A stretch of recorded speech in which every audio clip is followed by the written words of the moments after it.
Well, Michael, let's see. When did I see you last? A long time ago. A long time ago. Did you go in January? I'm trying to remember. Did you go in January 2019? Something like that. And then just finished up last Thursday? Is that right? Friday, yeah. Last Friday. Well, how's it been? How's what been? Being home? Yeah, being home. Has it been weird? Kind of. I mean, I think the first day was pretty weird, but after that I got used to it. Well, it is so great to see you. So at what point did you say, hey, you know what? I want to go on a mission? So actually that happened at EFY in 2017. I had a really good experience there. I just felt like I needed to go on a mission, and so I did. And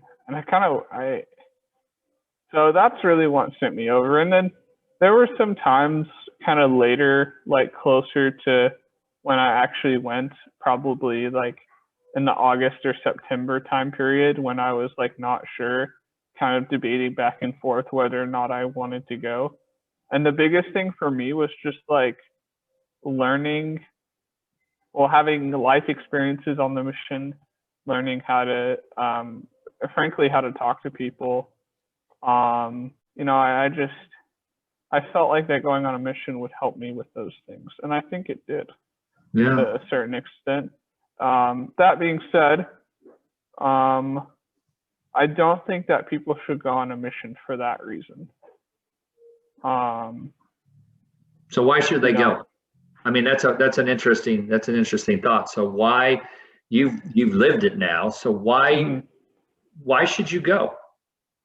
You should go because you're converted to the gospel of Jesus Christ and you want to help others become converted. That's the only, I mean, look, you and I have talked about how there are many reasons to go out on a mission and all of them are good.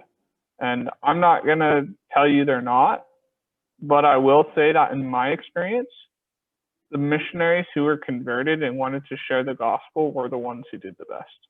The missionaries who came out for any other reason were, I mean, of course it's a spectrum, but were not as well off as the ones who were doing it because of their love for the gospel. Because that's what you're doing for 2 years. You're immersed in the gospel. That's all you do. And so if you don't have that strong conversion, then you're going to struggle. So let's stay on that theme. Yeah, you're right, Michael. Before you ended up going, we talked a lot about this and the different reasons why people serve. And to your point, there's not really a bad reason, but there's the better reason, and you hit on it, which is you love the gospel of Jesus Christ and you want to share it with others. Did you feel like you had that honestly going in, or was that something that you acquired as time went on? So I feel like I probably thought that I had it, but what really helped me, I think that looking back on it, I probably didn't, and to be frank, to a certain extent, I still don't. And the reason that I think it's so important to have it is because, you know, all the things that we're asked to do as missionaries, they're really tough. At least, I don't know, for me anyway. You know, we're basically asked to forget about ourselves and go out and serve for 2 years and share the gospel and, you know, find people to teach and,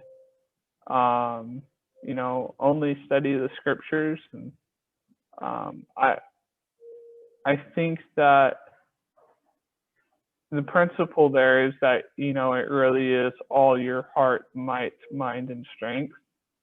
And if you're not willing to give that, which you really can't unless you have that conversion, then, as I've said at the beginning of the conversation, you're going to have a tough time. Yeah. So what did you, so everybody has in their mind before they go, or I think most people do, what a mission is like. and then and then you're out there. In your case, you went to the Arizona Phoenix mission, right? That was your mission? Okay. Yeah. So you, as you're on that airplane and you're going down to Phoenix, Arizona, you have in your mind what this is going to be like. So now share with me what you thought it was going to be like and what was so different. What just blew you away? You went, oh my gosh, this isn't what I expected. Well, I think that I kind of saw missionaries as like perfect, you know. Maybe not perfect in the literal sense of the word, but you know, I saw them as like unrealistically good. And I'm not saying they're bad, don't get me wrong. That's not my point at all. But I'm saying they're people. Mm-hmm. They have personalities. They have things they care about, things that they like, things that they don't like. And I think that I didn't really understand that before my mission. And I found that a lot of members didn't understand that. You know, the member, and again, I'm not trying to be negative at all.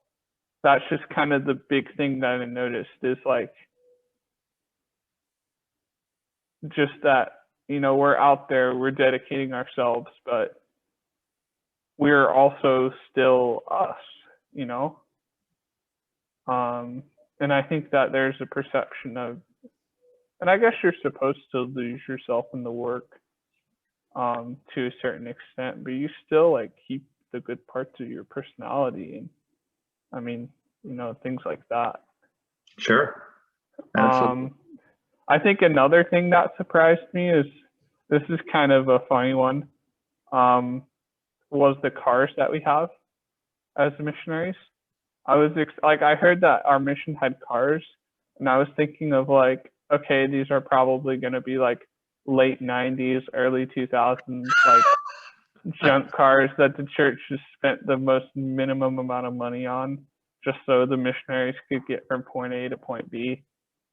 And then I get there, and the second car that they gave me after 8 weeks being there was a 2020 Tacoma. Yeah. And you drove a Tacoma on your, not a 2020 before, right? Yeah. It was actually, so I drove a red Tacoma before the mission, and this Tacoma was also a red Tacoma, but it was new.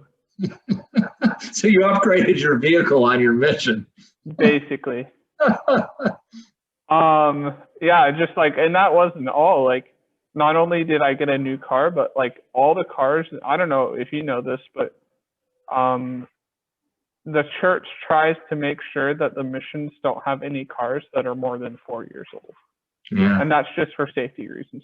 But before my mission, that would have absolutely blown me away. Because I was thinking, okay, this is going to be like, you know, the most minimalist option. But no, we had a lot of nice things. We had a lot of nice things in our mission. We'll just say that. And that's kind of why I emphasize, like, this is my experience, because I get that other people go to third world countries and have completely different experiences. You know, just like, in fact, I hear about how some missions have done things totally differently than our mission does them. And that's great, but that just means that my experiences aren't necessarily applicable. Yeah. Yeah. I think somebody that went to the Philippines or something like that might have a different experience than you had. But most of the stateside missions, I think it's the same here.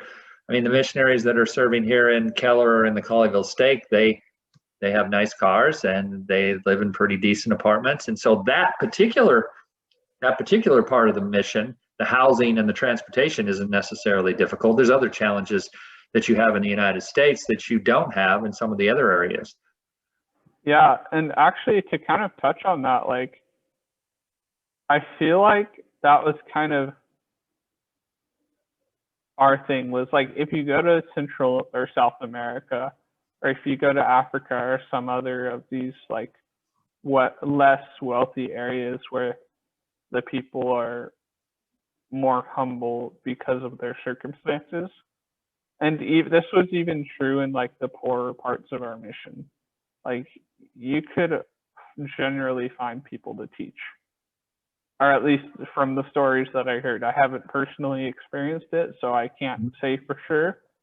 But from what I've heard is you could find people and baptize them. I heard one missionary. I know that there's like a retention problem in South America, but I know in like Africa, like they're finding people and they're staying at church, and it's a party over there. In terms of missionary work. But of course, you don't have those nice luxuries. And I think in the US, it's like in a lot of parts, it's like the opposite, right? You have all these nice things, but then when you go and try to like find people to teach or talk to people about God, they like don't care. And they're super apathetic about it, which is like, I guess, pretty unfortunate. So how did you deal with that apathy? Because you're exactly right.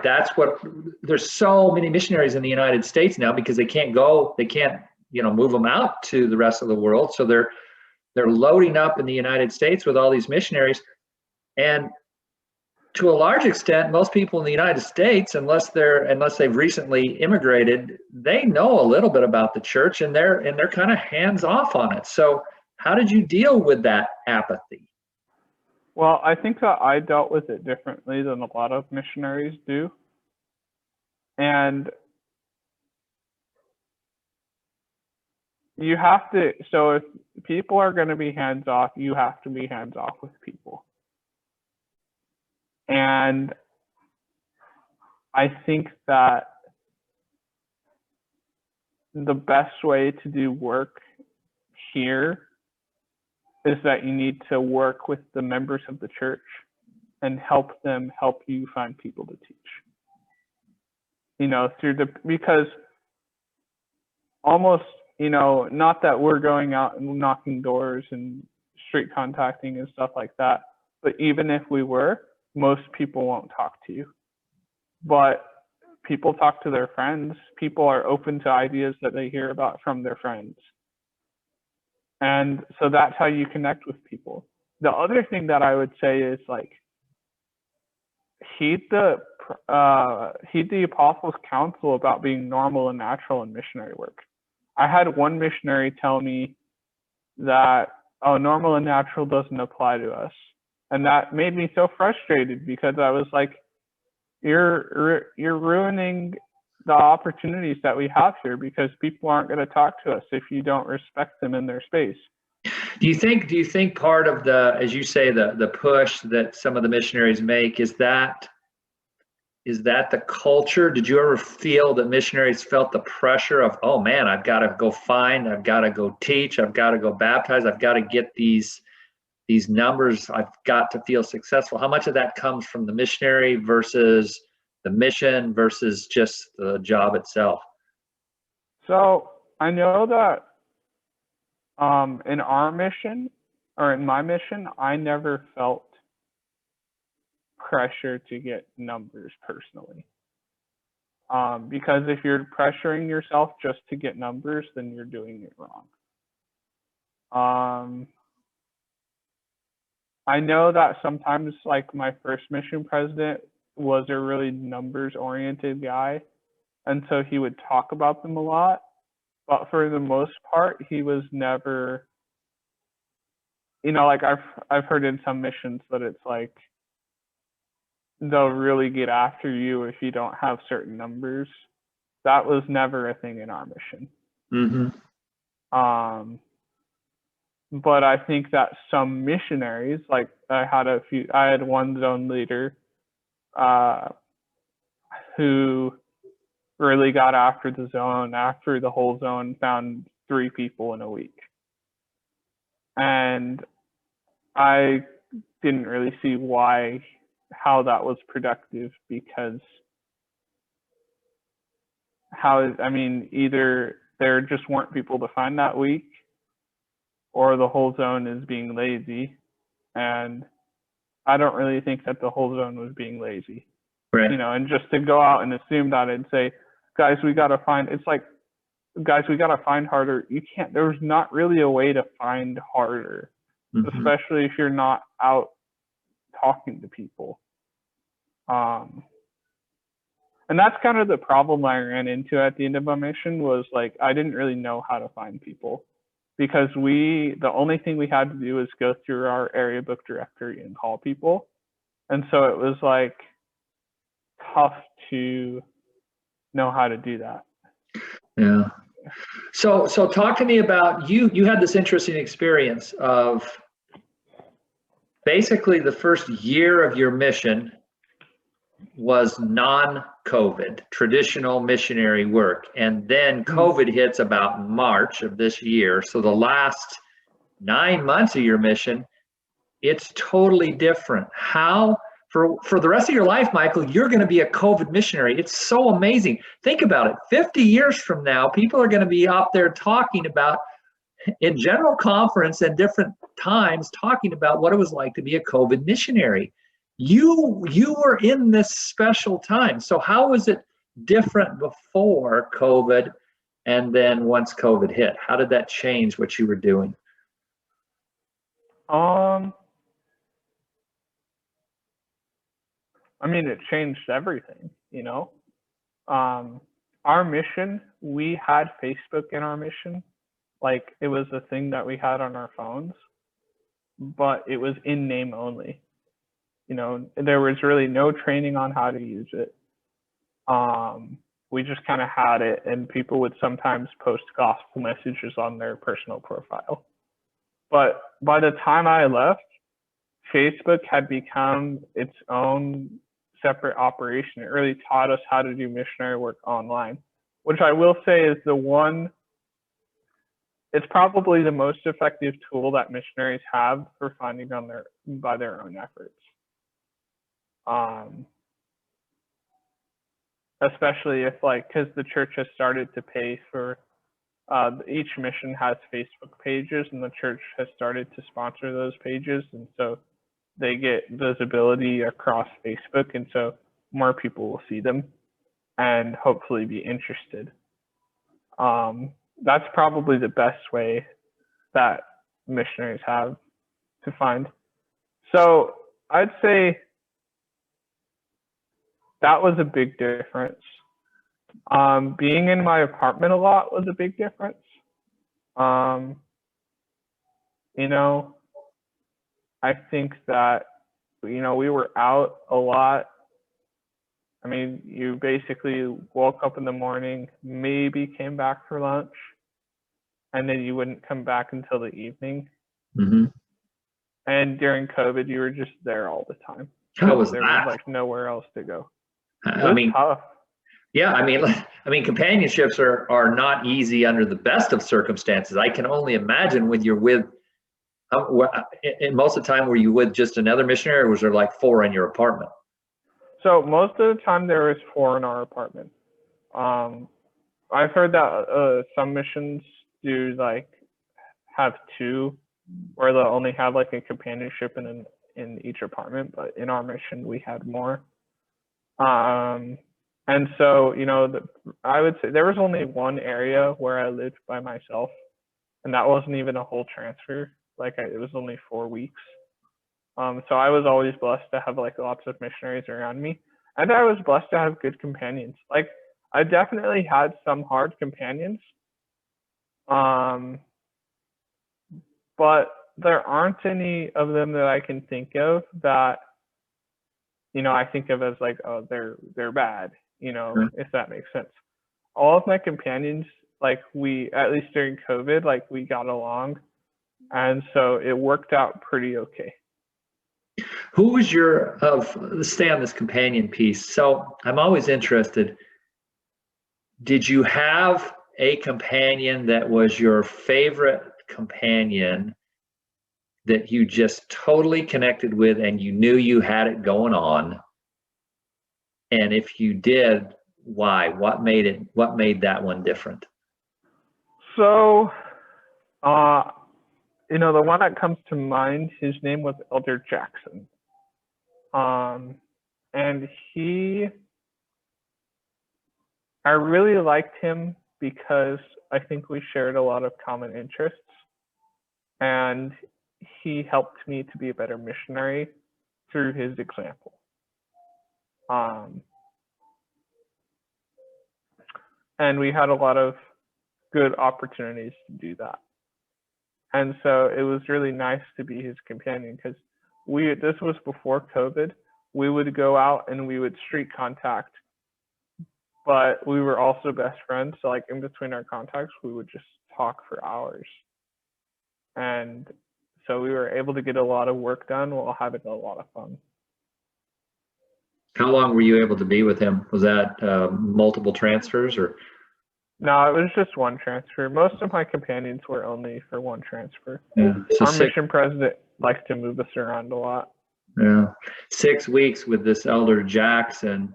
What was it that you had in common? I mean, aside from the gospel, did you have similar educational interests or career interests or family, or what made it click?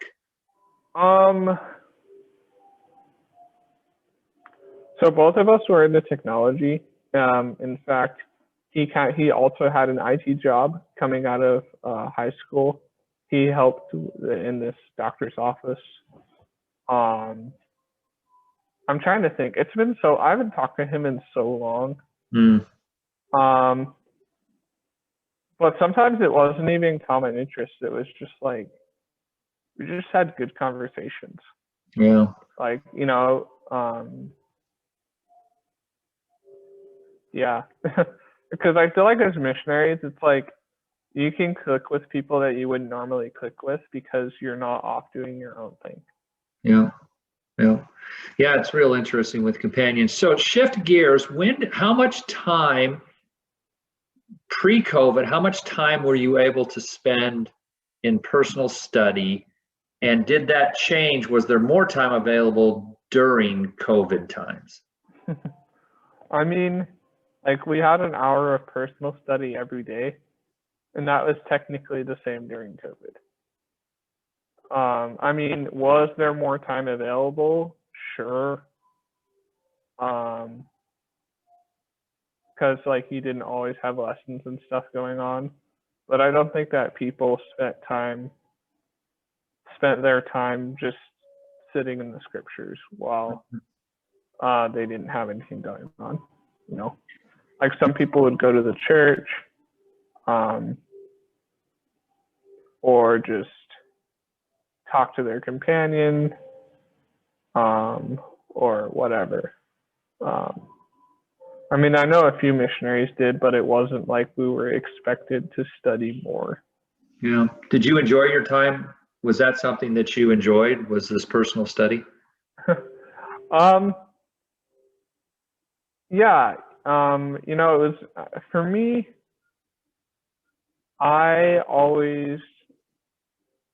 I've never liked to sit down and study for not just the scriptures, but like anything for an hour, because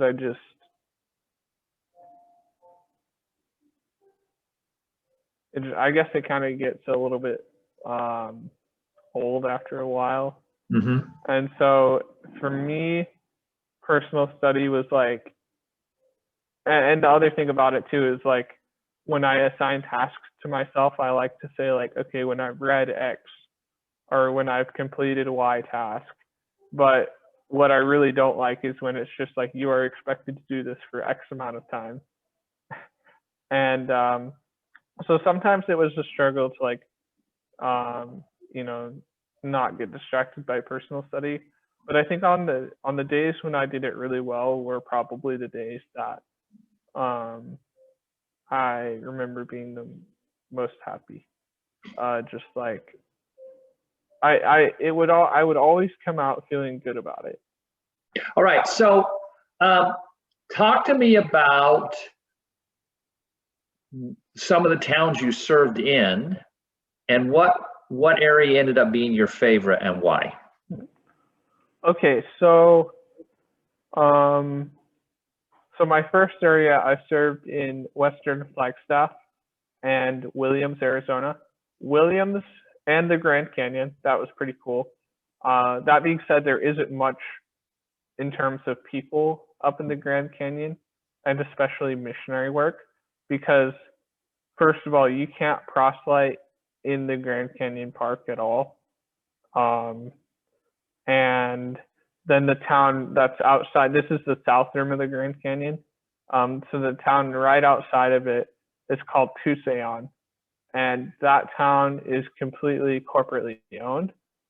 And so they also, you're not allowed to proselyte because it's basically private property. Mm-hmm. And so there wasn't a ton. Occasionally we would go up there because like someone would find a friend to teach. And so I know that there was a recent convert that had been baptized before I got there. So we ministered to him a little bit. And we also so there's a branch up there that we got to go to. That was really cool because the branch met like 200 yards from the Grand Canyon. So you could it was in the park. So you could go out after church and walk up to the Grand Canyon, which was super cool. And then I also served, like I said, I served in Williams and Flagstaff. Williams is a super unique town, super unique ward, lots of backcountry out there. And it's just a small town. It kind of reminds me of the town in Cars from the movie, where it's just kind of out in the middle of nowhere. But I mean, it's just kind of got that small town feel. How big was the ward or the branch there? How many people would show up? It was a ward. The ward covered a pretty big geographical area. And it was probably like, I don't know, I'd say there were between 100 and 200 people at church. Like it was a fully functional ward. Yeah. And then I also served in this ward so I served in 3 units in my first area, and so my third unit was the Woodlands ward. And that was just in Eastern Flag. Super cool ward. I met some great families there. I don't really have a lot to say about it other than that, though. We did, that area is where I baptized 2 people there. One of them is still active and the other one is not, unfortunately. So from that area around the Grand Canyon, then where do you go? So after that, I went to Prescott, Arizona. So Flagstaff is like at the top of our mission. Right. And Prescott is kind of in the middle. So I was there for a couple of transfers. Prescott is kind of like the retirement community of Arizona. Like it isn't fully, it's not all retired, but it's at least, well, how do I say this? So let's see, what wards did I cover? I covered the Agua Fria ward and the Mingus Foothills ward. So the Agua Fria ward was in Prescott Valley, kind of towards, it wasn't really a city, it was just kind of a bigger town. That was an appendage of Prescott, which is to the west. And so there were a lot of older folks there. There were some younger folks too. We taught this couple. The girl was 20 and the guy was 28. They're super cool. And he was an inactive member, and she got him to come back to church and then was baptized herself, that was kind of a cool story. And we would go over there and teach them and have a lot of fun doing that. The other ward that I served in there was the Mingus Foothills ward, which it kind of covered the northern part of Prescott Valley, which was where it was starting to be built out as kind of this like ranching. I don't know if it's really a ranching community, but like the properties were a lot larger. A lot of people had livestock out there. But it wasn't like a country ward. It was kind of just like, I don't even know how to describe it. Well, the church, there's a lot of members in Arizona, so I would assume the wards were pretty strong. I mean, if you compare them to... Oh, yeah, no, this was a strong ward. I'm not saying it wasn't. Yeah. I'm just trying to describe like what the ward was like, I guess. So yeah, I guess this ward was kind of just north of Prescott, and Yeah, just covered a lot of land and lots of people with big, lots of property. So pretty spread out. So we did a lot of driving, but it was a fun ward. I can't remember anyone that we taught specifically in that ward. So anyway, after that, I went to Maryville, which is an area in Phoenix known for, how do I put this? It is known for being the more humble area of Phoenix. Okay. And so I was there for 2 transfers. And so something really interesting that happened right before I got there, the stake president told the missionaries not to do work in apartment complexes. And so that really changed the way that we did finding in that area. They really wanted us to focus on houses. And so, and the reason the stake president did that was because they couldn't support the people who were being baptized because they kept moving. Apartments are very transient. And so that ward baptized like 50 people the year before, but only one of them stayed in the church. Oh, wow. Yeah. And so the stake president basically, and with the backing of the mission president, told us not to really do any work in apartment complexes. Like, of course, we could go if we had referrals or member visits or that sort of thing, but like not to go tracting or street contacting. Which I only did that a handful of times anyway, because it's always a dicey game going into these complexes because they're private property, and so you're kind of like, it really depends on how the property manager feels about it. Right. You know, like I said, that kind of goes back to how tracting is not the best way to do missionary work. No, never has been. It's kind of the lowest common denominator. So when you shifted, when the stake president said to shift from doing missionary work in the apartment complexes to houses, what impact did that have? Did that work? Were you able to find families that would stick, or was it just hard to find families when you went to the houses? It was just harder to find in general. Like, so that happened right before I was there. And then when I got there, we basically didn't find anyone. So it made it tough. It made it tough. Yeah. Tell me who really sticks out in your mind. You go, man, I would love to, I love those people, and I would love to reconnect with them at the appropriate time. Who are those people that you will remember forever? So the first people that come to mind are the missionaries that I served around. I know earlier in this meeting, I kind of beat up on the missionaries because I'm like, oh, they don't know how to connect with people and yada, yada, yada, which is kind of rich coming from me because I don't really know how to connect with people either. But missionaries are some of the best people in the world. And I only had a few missionaries that I ever had a problem with. And as far as I can remember, like, even then it was like pretty easy. You know, we got it resolved and everything was good.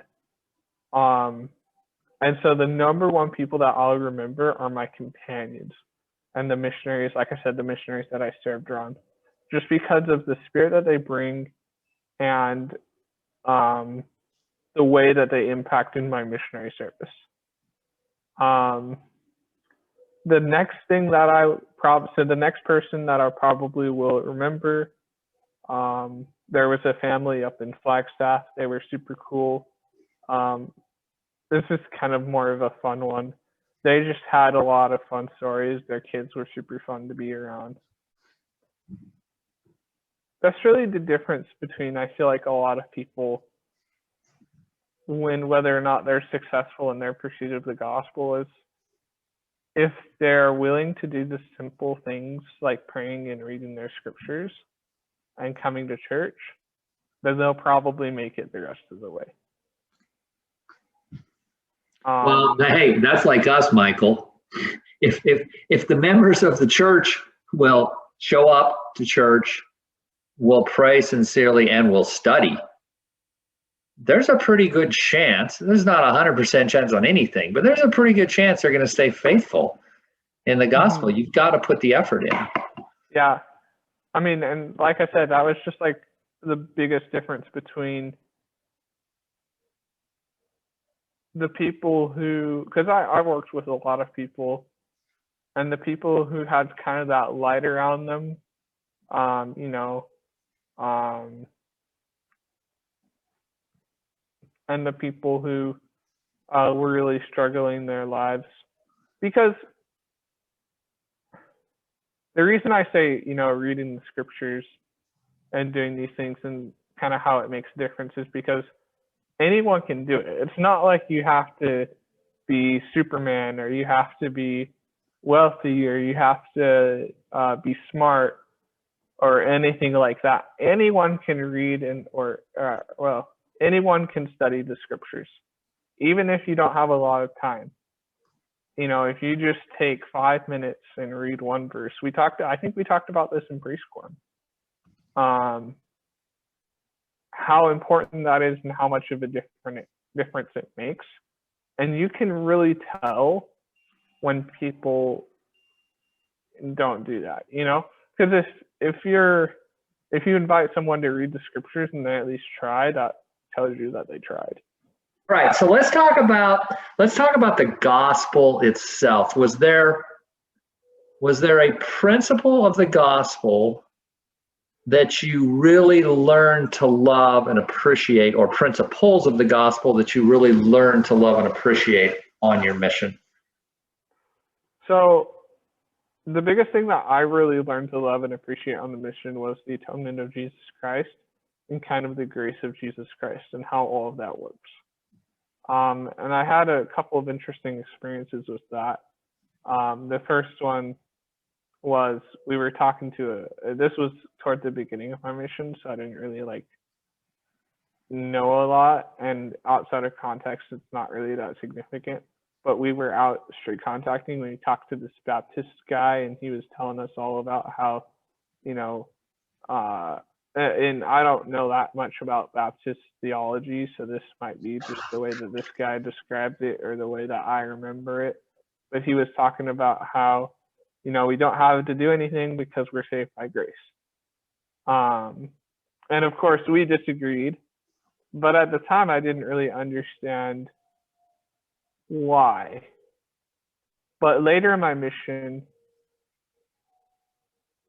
I learned about what it means to strive and how, yes, we are expected to try as hard as we can, but as long as we're trying as hard as we can, that God can come and help make up our imperfections.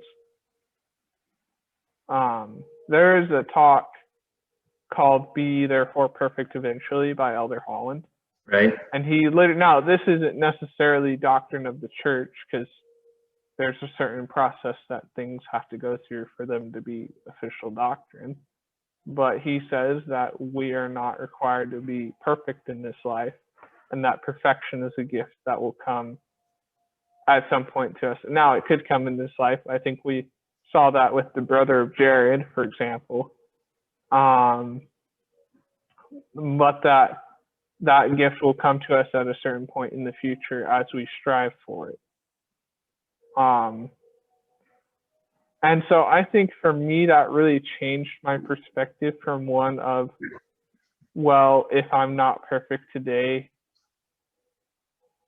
then I just have to, you know, I'm really worried about kind of, am I doing everything perfect right now versus like, what am I becoming? Did you get better at striving? Yeah. As your mission went on? Well, I mean, let me put it this way. I think that I was better at it knowing about it than not knowing about it. It's, Michael, that's such a good one. The atonement of Jesus Christ. Wow. I'm so glad you mentioned that, because it's an everyday thing. Some people think that this atonement is just, at the end of your life, the scorekeeper comes in and says, well, you almost made it here and you didn't make it there. And so the Savior comes and makes up the difference. No, he makes up the difference every single day. Yeah. If we strive. Mm-hmm. Which I love that one. What, anything else come to mind where you thought, you know what, I really love this principle now, and it became real to me on my mission? Well, kind of going along with the atonement of Jesus Christ, which is really the center of everything that's in the church, is like how a lot of the things that we're expected to develop are to be developed with His help. Moroni talks about charity, for example. It's one of the most important things that we can have as people. But that is a gift that comes to us through the atonement of Jesus Christ. Overcoming our weaknesses are gifts that come to us through the atonement of Jesus Christ. We can try as hard as we want, but unless we're involving Him, we're gonna, or actually, let me put it a different way. We are not meant to overcome our struggles on our own. I'm sure that some people can, and I'm sure that some people have. But Christ is there to help us if we ask Him. And asking Him to help us is a powerful thing.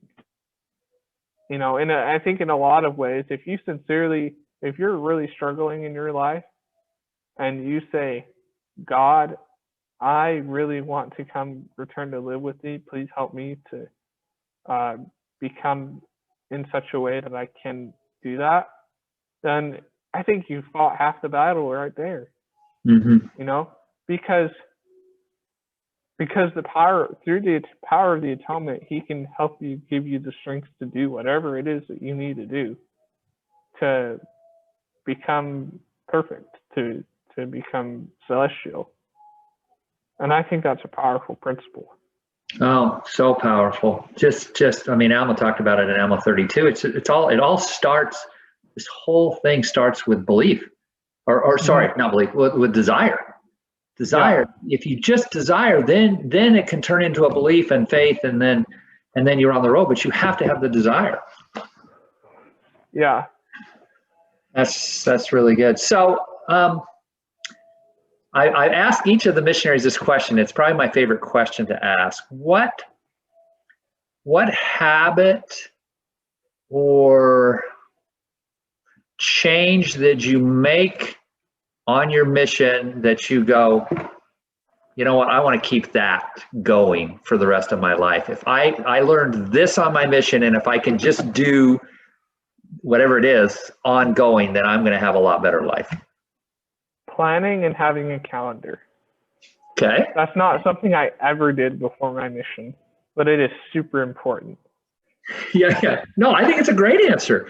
Michael, if you will just, if you will take that planning seriously, there's so much time that is wasted. So much time. I'll tell you one other thing that I learned, and this is just something that I've noticed in myself. I've learned how to listen. And this is, I'm not perfect at it, but I think that it's so important to give people the opportunity to say their piece, to say what they want to say, and then make sure that you understand them before you continue the conversation. Oh, that is a great one. Did you think you were not good at that before? I don't think so. No, I don't think so. I maybe I was, but now I feel like I'm better. Well, that's good. I suspect you probably are better, but you were pretty good at it beforehand, actually. You were a good listener. And so if you felt that was something really important to build upon, wow, now you can become a great listener, or a much better listener than you were, which is, with relationships, is key. Key to any relationship is to listen before you spout off. Yeah. Well, good. So if I ask you to bear your testimony of what became most important to you, or your testimony of Christ or of your mission, Would you feel comfortable doing that? Yeah, I could do that. Okay. So I'll just bear my testimony.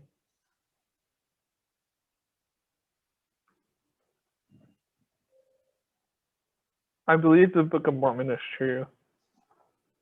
I believe that the restoration was an important event. And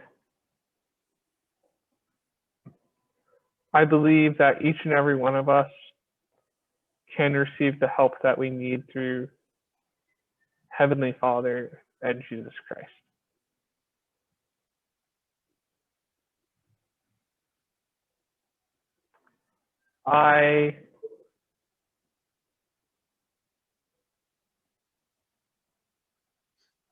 I've learned to feel the Spirit.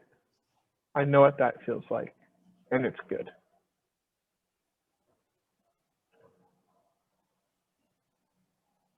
And I know that as I seek to do those basic everyday gospel priorities of scripture study, prayer, and weekly church attendance, that I can continue on the covenant path. It's that simple. And I say these things in the name of Jesus Christ. Amen.